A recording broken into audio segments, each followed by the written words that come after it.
Assalamualaikum warahmatullahi wabarakatuh.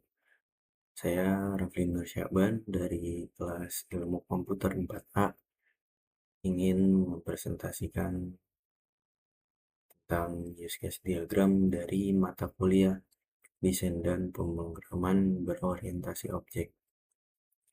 Di sini saya sudah buka presentasinya.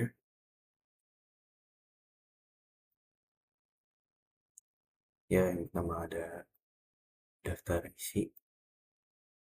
Isi pertama adalah latar belakang, kedua rumusan masalah, ketiga pembahasan, keempat hasil analisa, kelima dokumentasi, dan yang keenam terakhir kesimpulan.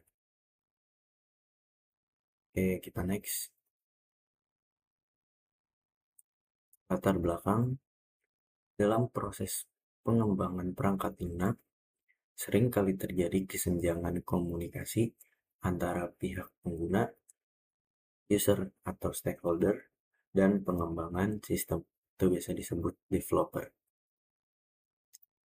Stakeholder umumnya tidak memahami bahasa teknis pemrograman, sedangkan pengembang atau developer memerlukan pemahaman yang jelas mengenai kebutuhan dan ekspektasi penggunanya. Next, ada rumusan masalah.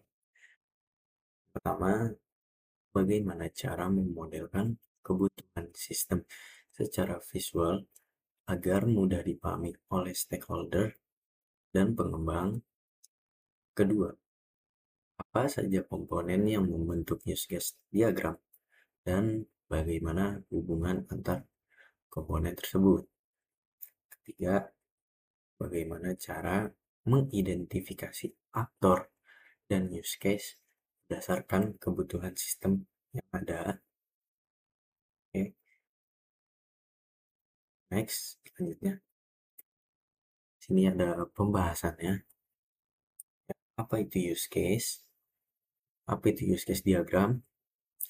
Use case diagram adalah salah satu jenis diagram dalam Unified Modeling Language atau biasa disebut UML yang digunakan untuk memodelkan interaksi antara pengguna atau aktor dengan sistem.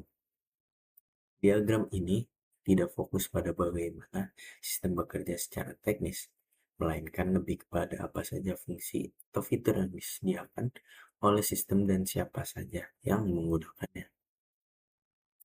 Oke, di samping ada gambarnya.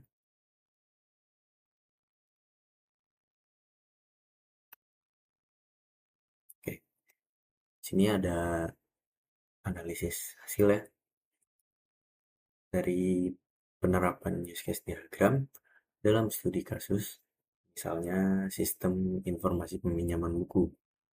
Peroleh gambaran yang jelas mengenai yaitu aktor yang terlibat seperti anggota perpustakaan dan petugas, dua fungsi sistem, use case, login, cari buku, pinjam buku, kembalikan buku, serta cetak laporannya.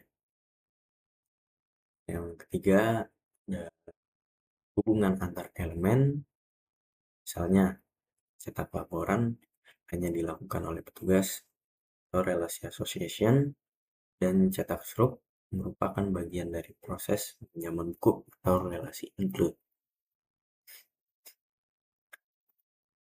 Ya, di sini ada dua gambar dokumentasi, contohnya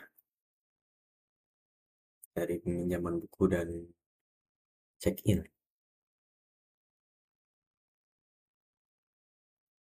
Oke, dan ini yang terakhir kesimpulannya dari use case diagram. Use case diagram terbukti menjadi alat bantu yang cukup efektif dalam menggambarkan kebutuhan dan interaksi sistem secara visual. Penerapannya menghasilkan pemahaman yang lebih baik terhadap sistem yang akan dikembangkan, sehingga mengurangi risiko kesalahan dalam proses perancangan dan implementasi suatu sistem. Oke, ya terima kasih. Mungkin Itu saja yang dapat saya sampaikan dari presentasi saya.